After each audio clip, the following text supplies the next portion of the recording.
Bom dia a você, está entrando no ar o programa Tribuna Livre, que é um oferecimento do restaurante Esquina Mineira, que fica ali na 704, 705 Norte, e também da Prismac Turismo, que vende a passagem aérea online mais barata do país, né? Quer dizer, quando você quiser viajar, é só ir lá no Garvey Park Hotel, que fica ali no setor hoteleiro norte, e adquirir a sua passagem. Mas hoje nós vamos começar o programa falando um pouco sobre a Advocacia Pública Federal, que envolve a AGU, né? Para que você possa ter uma ideia, você, telespectador, possa ter uma ideia do trabalho da AGU, qual é a sua finalidade, né? Como ela se comporta diante de todos esses acontecimentos que nós temos aí diariamente no país, né? E temos uma convidada muito especial, né? Uma companheira nossa de São Paulo, né? Que é a doutora Márcia, que é a nossa presidente da Associação dos Procuradores do Estado de São Paulo, não é isso? É isso mesmo. Seja bem-vinda, Márcia. Muito obrigada pelo convite, pela oportunidade de estar aqui e falando sobre a advocacia pública, que é a nossa vida, o nosso dia a dia de trabalho, né? Nós que somos advogados públicos, servidores concursados, né? Que ingressamos no serviço público mediante concurso, e falar um pouquinho do que é a advocacia pública. Então vamos né? começar falando. Advocacia pública, faz um resumo disso para que a gente possa situar bem. A advocacia pública é uma função essencial à justiça. É assim conceituada do ponto de vista constitucional como uma função essencial à justiça. Existem 3 funções essenciais à justiça. O Ministério Público, que faz a defesa da cidadania, da sociedade, a Defensoria Pública, que faz a defesa dos chamados hipossuficientes ou das pessoas carentes que não têm condições de pagar advogado para ingressar em juízo, e a Advocacia Pública propriamente dita, que é a Advocacia de Estado. São os advogados que trabalham na defesa dos interesses do Estado, do patrimônio público, da administração que orienta o administrador também em todos os negócios. Então, a advocacia pública tanto tem uma atuação no contencioso, ou seja, de fazer audiências, sim, quanto na parte consultiva. Na parte consultiva. Orienta. E na parte consultiva é muito importante, porque uma advocacia pública forte na parte consultiva evita a corrupção, porque o advogado público é aquele que orienta o administrador a realizar seus atos e os negócios da administração dentro da legalidade. Mas com essa explanação sua, Márcia, foi muito bom, porque nós contamos aqui também com o doutor Alain, que é o presidente do Fórum Nacional da Advocacia Pública Federal, não é isso? E o doutor Alain pode dizer para a gente, então, como é que nós podemos separar a advocacia de Estado, que é a advocacia feita, né, pelas procuradorias e a advocacia de governo, né? Porque há uma confusão nisso, né? Quer dizer, nós somos advogados, nós que eu digo, porque eu também sou, apesar de aposentado, né, mas sou da AGU, nós somos advogados de governo ou nós somos advogados do Estado? Bem, eu acho que essa pergunta é uma pergunta que sempre tem sido feita na sociedade, né? E a resposta é fácil. Nós somos uma advocacia de Estado, porque assim prevê a Constituição, né? O dever principal do advogado público é atuar segundo o que determina a Constituição, segundo o que determina as leis, né? E não atuar defendendo aquele governante que é passageiro. O Estado brasileiro tem diversas obrigações, o Estado brasileiro tem diversos deveres, e é o papel do advogado público dar essa orientação ao gestor público de como agir dentro da legalidade e da constitucionalidade naquela atividade administrativa cotidiana do gestor. Um exemplo, Ribeiro, que é bom ser citado: hoje o orçamento nacional dos 3 entes, União, Estados e Municípios, gira em torno de 3 trilhões de reais. E todos esses valores eles devem ser executados. E todos esses valores, quando vão ser executados, eles devem passar pela mão de um advogado público para dar uma orientação na execução desses valores, no que tange a sua aplicação, e cabe ao advogado público justamente dar essa orientação conforme determina a Constituição e as leis. Poderíamos dizer assim que a advocacia pública vale muito mais que 3 milhões de reais para o país. Então, já que você falou em dinheiro, Alain, eu lhe pergunto o seguinte: a Advocacia Geral da União, ela foi criada com a Constituição de 88, né? Na verdade, ela assumiu funções que antes eram exercidas pelo Ministério Público, né? E o Ministério Público numa situação até dicotômica, né? Porque, de um lado, às vezes você tinha uma atuação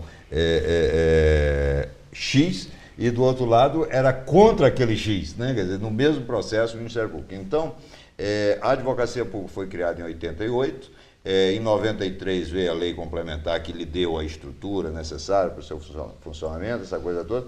De lá para cá, olhando dentro de uma relação custo-benefício, que dá para entender bem, né? O telespectador entende bem, a Advocacia Pública, ela consegue efetivamente, em termos quantitativos, trazer uma economia para o Estado? Com certeza, são valores em todos os âmbitos, mas a gente pode citar no âmbito da AGU, por exemplo.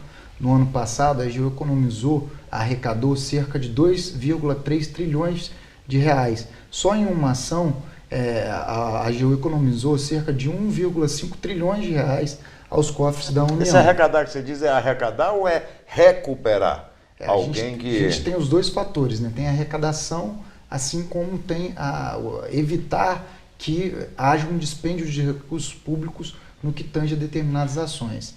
Quem faz o papel da arrecadação no âmbito federal, a Procuradoria-Geral da Fazenda Nacional, órgão do qual eu faço parte, que eu sou procurador da Fazenda, e só no ano passado nós arrecadamos cerca de 44 bilhões de reais aos cofres públicos.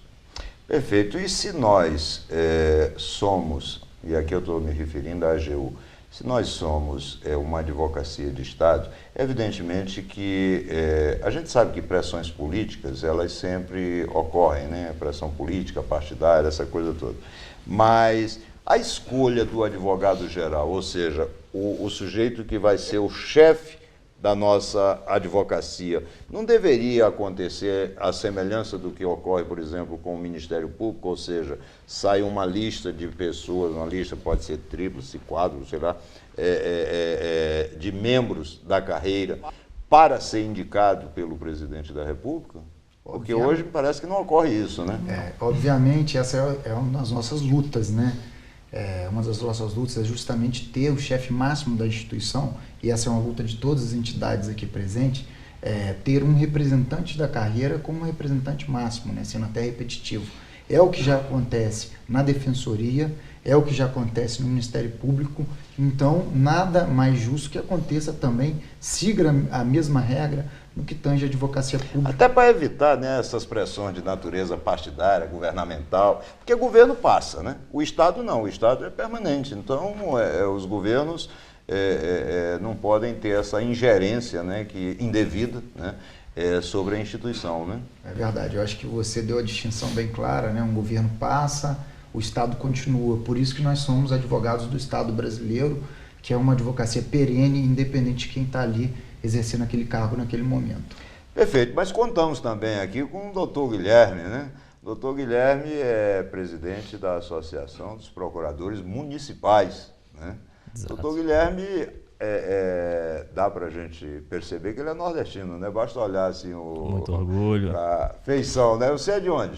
Sou de Fortaleza. Fortaleza é subúrbio do Piauí, né? Quase. Então, lá a gente chega lá ainda. Capital, né? Mas, doutor Guilherme, e os procuradores municipais têm também as mesmas reivindicações? Temos. A semelhança da luta é muito forte.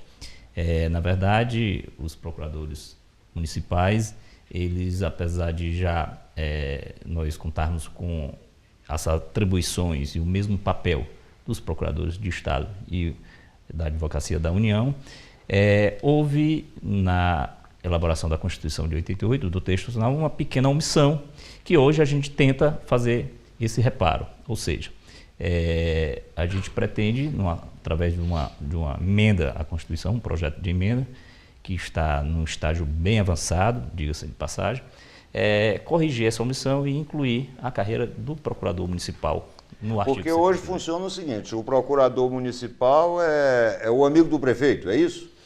É quase isso. A gente é parceiro da administração. Obviamente que a gente também advoga para o Estado, para o município em si. A gente não é advogado de governo. Obviamente que qualquer administração municipal precisa muito do bom trabalho do procurador, como a própria população precisa também conhecer qual é a importância da atividade. Mas eu acho que eu não fui claro na minha afirmativa, na verdade, procurei resumir, mas eu digo o seguinte, como hoje os prefeitos não estão obrigados, né, a colocar como procurador no município alguém concursado, ele evidentemente procura no seu círculo de conhecimentos alguém que seja versado em direito e coloca como procurador. É mais ou menos isso ou não? É quase isso. Eu particularmente penso que já é obrigado. O ingresso no serviço público só se dá mediante concurso público. Uma atividade que é para ser exercida pelo procurador do município é uma atividade de carreira que tem que ser provida através do mais republicano meio de ingresso no serviço público. Agora, de fato, a gente tem uma realidade hoje que muitos prefeitos se cercam realmente de cargos comissionados, exatamente para ficar mais fácil você impor aquela vontade. Não estou dizendo aqui que o fato de ser um procurador concursado efetivo de carreira vai dificultar o trabalho da gestão. Muito pelo contrário, ele vai recomendar e dizer, olha, esse assunto pode ser feito, mas não dessa forma. Você tem que fazer dessa outra. Então, essa luta da Associação Nacional dos Procuradores Municipais de constitucionalizar a carreira, isso vem em benefício da sociedade. Os pequenos municípios vão ser os mais beneficiados com essa constitucionalização. Por quê? Porque você vai escolher e é sempre respeitando a capacidade, a autonomia do município, você vai escolher pessoas capacitadas para fazer a defesa do Estado. Então, sai prefeito, entra prefeito, você tem uma memória jurídica ali preservada. Isso é muito importante. Você, quando viabiliza uma licitação, que aquela construção daquele hospital não fique emperrado ou uma eternização de uma licitação, isso aí a população acaba sentindo o efeito do trabalho do procurador. E eu vou lhe dizer, viu, Guilherme, eu tive há pouco tempo com um grande amigo que é ministro do Tribunal de Contas da União e ele me afirmou que a maioria dos erros que são encontrados, né, às vezes em procedimentos, são erros sem dolo, são apenas erros mesmo, né, por falta de conhecimento. Um conhecimento que poderia ser transmitido exatamente por uma procuradoria, né, quer dizer, poderia emprestar, né, o conhecimento jurídico para que nós não tivéssemos os problemas. O que me leva ao entendimento de que talvez a gente tivesse reduzido em mais da metade os problemas que às vezes os prefeitos enfrentam, bastando ter, né, uma assessoria jurídica prestada por procuradores do Estado, né? Só para completar, tem um dado que o gestor ele precisa de uma segurança jurídica. Então, não é muito comum prefeitos que deixam o mandato e aí ficam respondendo processos de improbidade e mais na frente eles sentem o volume da condenação. Ou seja, se eles tivessem uma assessoria, uma procuradoria realmente de Estado, firmada com todas as prerrogativas, garantia, ele ia acabar evitando esse tipo de problema. Então, é benéfico, inclusive, para o gestor. Claro, claro. E antes de falar com o Marcelo, que é outro piauiense, né, está aqui conosco, eu vou lhe dizer, tive uma época quando fui secretário de Justiça, você falou na questão da segurança jurídica. Nós precisamos ter. Quando você, às vezes, tem a responsabilidade da decisão política, que era o que eu tinha que ter, né, em razão do cargo, né, de secretário, mas eu procurei me cercar, né, de algumas pessoas que pudessem me emprestar a segurança jurídica necessária. Daí porque, inclusive, eu tive colegas nossos, né, nos ajudando lá na Secretaria de Justiça. Doutor Amauri, que foi procurador regional, era meu subsecretário de Direitos Humanos. Doutora Ana Luísa, que também foi procuradora regional, era minha subsecretária de Cidadania. Né? Doutor Paulo Chagas foi o diretor da Defensoria Pública aqui no DF durante uns 10 anos, né? Era meu subsecretário de Justiça, ou seja, por questão jurídica eu não teria problema, né? Bem, mas completando a nossa bancada, nós temos o doutor Marcelo também, né? O doutor Marcelo é o presidente da Associação Nacional dos Procuradores de Estado, né? E confirmando a profecia de que o Piauí vai dominar o mundo, o doutor Marcelo também é piauiense, assim como eu, né? Mas, doutor Marcelo, a gente podia discorrer um pouco sobre a questão da independência, né, dos procuradores com relação a essa situação que existe, né? Procurador que defende interesse de governo, procurador que defende interesse de Estado, né? Como é que se posiciona a associação e como deve se posicionar efetivamente o procurador?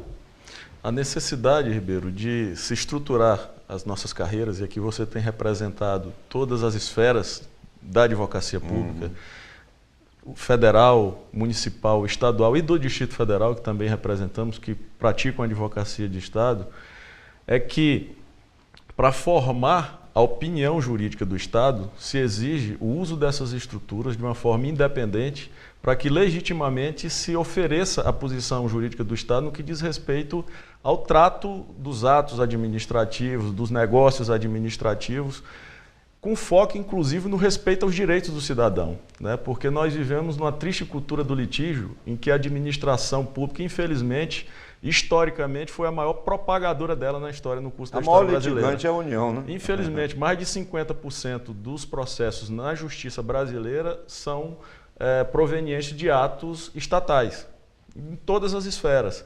Isso gera um custo muito grande para o Estado. O Estado paga, por um processo desse por ano, mais de R$4 mil.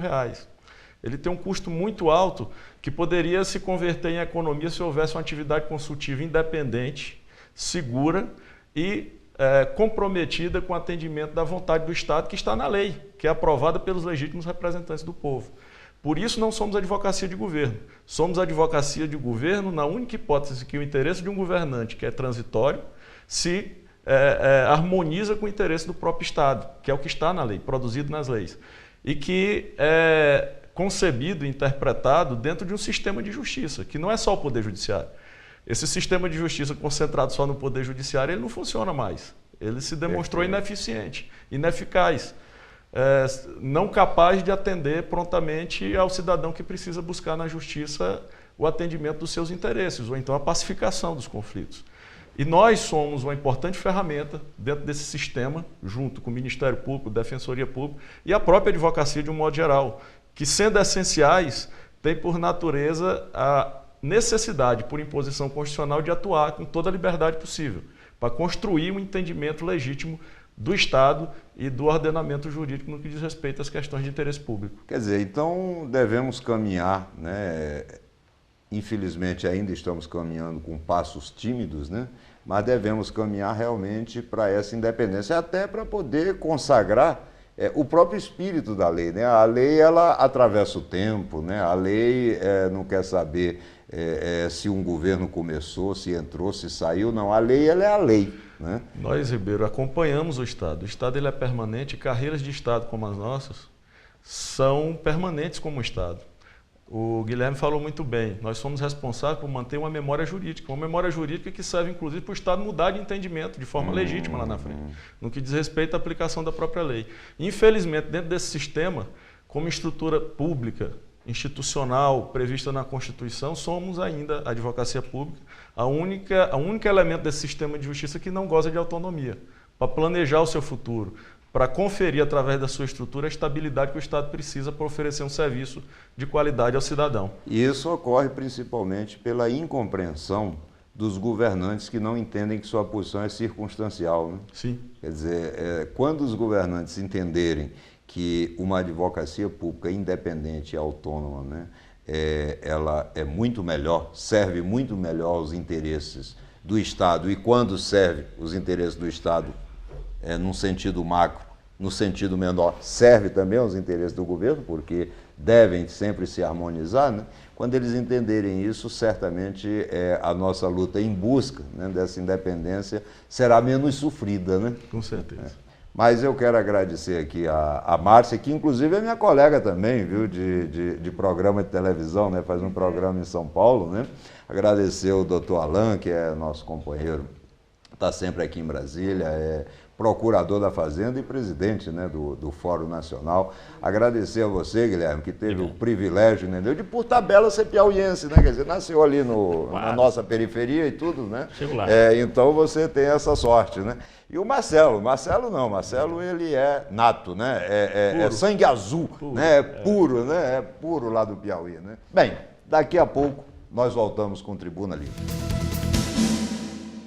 Bem, estamos de volta com o Tribuna Livre e agora vamos falar um pouco sobre o que aconteceu no Distrito Federal nesta semana, né? Mas estamos aqui com o João Eduardo Zisma, né? Estamos também com o repórter do Planalto, o Luiz Solano, e ele está doidinho aqui com o cartaz, tem meia hora que ele tenta mostrar. Mostra aí, Solano, o Veja cartaz. bem, é o cartaz da festa. Cabeça para baixo, ficou Cartaz da nervoso. festa de Santa Edvige.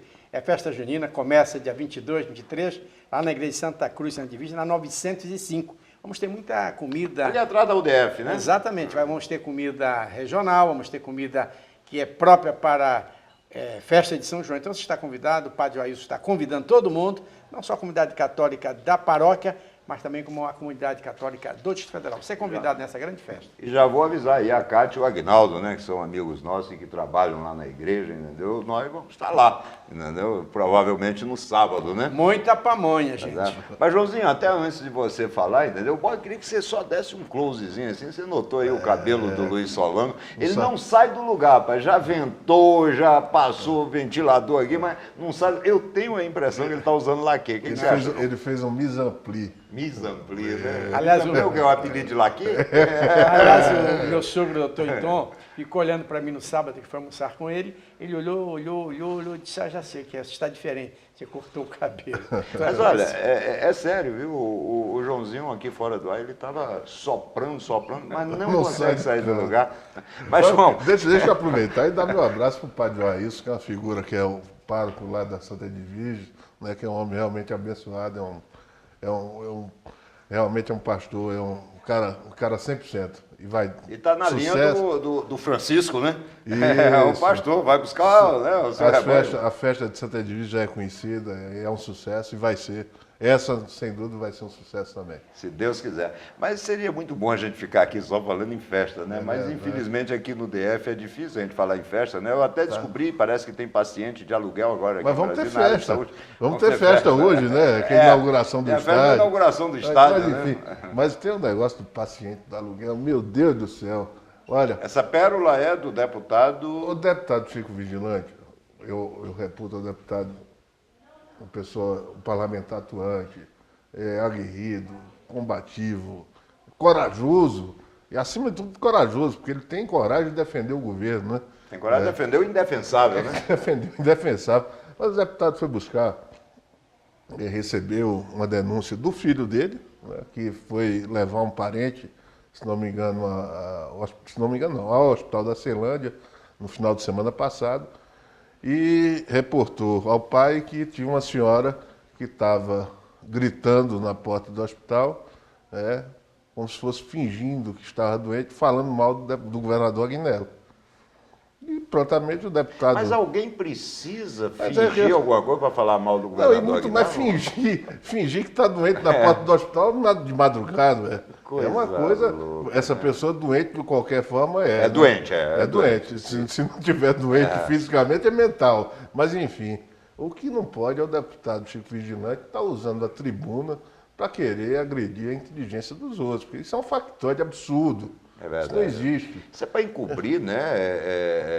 Lá na Ceilândia, um dia desses, morreram 9 crianças. Né? No mesmo hospital onde Que faleceram, isso foi é interditado o desrespeitar a hospital. população, O hospital foi desrespeitar. interditado, teve aquele episódio daquela médica que agrediu, foi filmado agredindo o paciente, né, no hospital. Quer dizer, a coisa não está boa, não, em todos os hospitais da cidade. É absurdo, fora da realidade. Vamos deixar essa tolice do deputado Chico Vigilante de lado, vamos falar um pouquinho É uma também tolice, sobre essa questão. Né?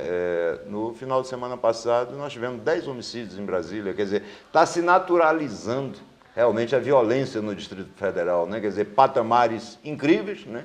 E 10 homicídios. Eu não consigo, e não sei se falando, certamente a gente não consegue analisar essa estatística. Aliás, qualquer estatística que fale sobre morte, sobre a vida humana ou supressão de vida, ela, por si só, ela já é cruel, né? E você, o secretário Sandro, as autoridades competentes, por diversas vezes, costumam citar as estatísticas como sendo favoráveis à gestão. Ora, não dá, né? 10 homicídios no final de semana, eu não quero saber... Sequestro relâmpago já ninguém... Sequestro relâmpago, teve uma pessoa, inclusive Associação do convívio Comercial. do Solano, que sofreu. Não dá, a coisa tá triste, tá né? triste. Eu espero que a partir de hoje, né, sábado, a partir de hoje com a inauguração do estádio, quer dizer, que sobre a atenção do governo para trabalhar nas outras áreas, porque até então só é estádio nacional, né? Relembrando que esse estádio, o projeto original, estava prevendo um custo de 696 milhões e já se enterrou ali 1,5 bilhão.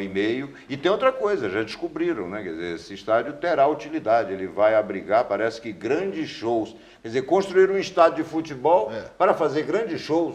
O que menos vai ter lá é futebol, é isso? A Beyoncé já está escalada para fazer um show. Agora um detalhe, hein? O estádio não foi inaugurado. Foram quebrados 3 viaturas da mídia que estava ali cobrindo a visita, inclusive do secretário-geral da FIFA, com o Ronaldo, com o governador. Quando eles saíram do estádio, os carros tinham sido roubados. Levaram equipamento, 13 emissoras de televisão aqui de Brasília. Não, e outra, vamos falar de futebol também um pouquinho, né, que diz respeito à falta de organização com as coisas no trato do dinheiro público. O estádio foi 1,5 bilhão, inaugura hoje, enfim. As obras periféricas. Vamos tirar o estádio da cabeça, pelo menos nesse momento, mas vai ter o jogo aí do Flamengo e Santos, né, daqui a pouquinho, por esses dias. O ingresso caríssimo, né? O ingresso mais barato, R$160, o mais caro chega a R$400. Olha, a final do campeonato paulista, final, o ingresso mais caro é R$160, R$150.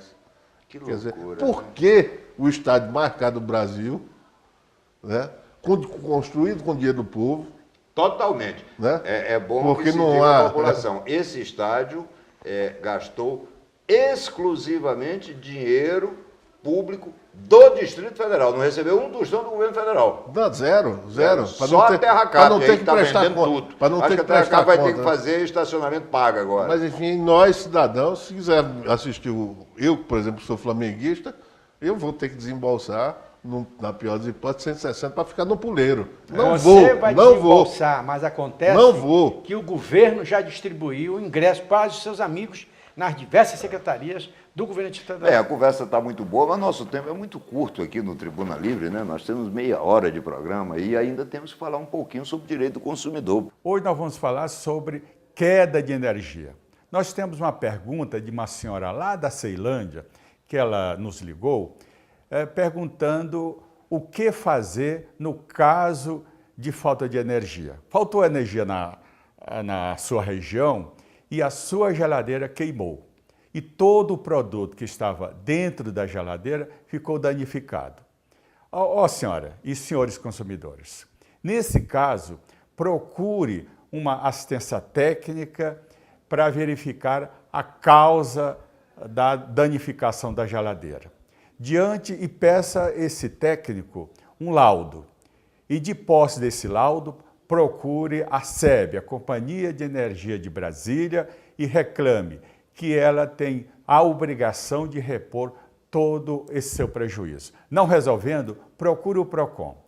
E no PROCON você terá todas as orientações, como proceder daí para frente. Se a empresa não quiser mesmo resolver no PROCON, procure o Poder Judiciário, que lá você será ressarcido de todos esses danos. No próximo sábado estaremos de volta. Bem, agradecendo então ao nosso amigo doutor José Vieira, né? E dizer a você, se tiver alguma dúvida, né, com relação a direito do consumidor, é só você encaminhar o e-mail, né, para esse e-mail que está aí embaixo da tela, né, que na semana seguinte o doutor Vieira responderá para você. Mas quero agradecer ao João Eduardo Zisman, quero agradecer ao Luiz Solano, né, agradecer aos nossos anunciantes, o restaurante Esquina Mineira, que fica ali na 704, 705 Norte, agradecer a Prismac Turismo, que vende a passagem aérea online mais barata do Brasil. Fica ali no Garvey Parque Hotel, no setor Hoteleiro Norte. E principalmente agradecer a você, telespectador, pela sua audiência, pela sua paciência conosco. E se Deus permitir, sábado que vem estaremos juntos novamente. Até lá.